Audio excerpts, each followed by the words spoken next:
अपने बयानों को लेकर हमेशा चर्चा में रहने वाले नेता संजय राउत एक बार फिर चर्चा में हैं। उन्होंने प्रधानमंत्री को लेकर विवादित बयान दिया है। उन्होंने पीएम मोदी पर निशाना साधते हुए कहा कि उनका दिमाग सड़ गया है और उनका मानसिक संतुलन खराब हो गया है।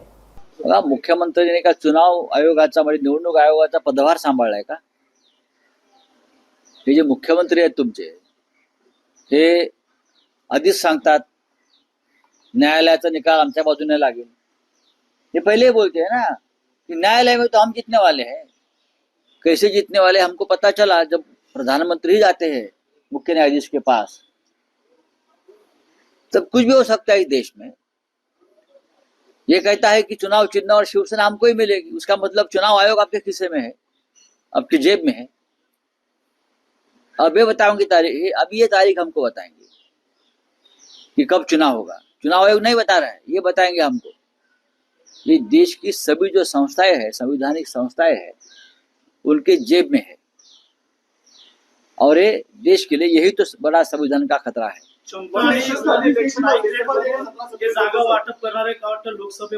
त्यांचा कसला स्ट्राईक रेट आहे?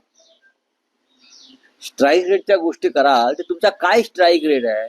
हा, तुमचा स्ट्राईक रेट गद्दारीच्या बाबतीमध्ये फार मोठा आहे, लुटमारीच्या बाबतीमध्ये स्ट्राईक रेट तुमचा खूप मोठा आहे, भ्रष्टाचाराच्या बाबतीत तुमचा स्ट्राईक रेट मोठा आहे, खोटं बोलण्याच्या बाबतीत तुमचा स्ट्राईक रेट मोठा आहे, कामाच्या बाबतीत तुमचा काय स्ट्राईक रेट आहे? तुम्हाला माहिती आहे का, लाडकी बहीण योजना इकडे मोठे ढोल वाजवत आहेत, इथे ढोल वाजवत आहेत, लाडकी बहीण योजना, या लाडली बहिणा योजना। काल जमशेदपूरला नरेंद्र मोदी होते, काल नरेंद्र मोदी जमशेदपूरला नरेंद्र मोदी होते। झारखंड सरकारने एक लाडकी बहीण योजना सुरू केली आहे याच पद्धतीनं।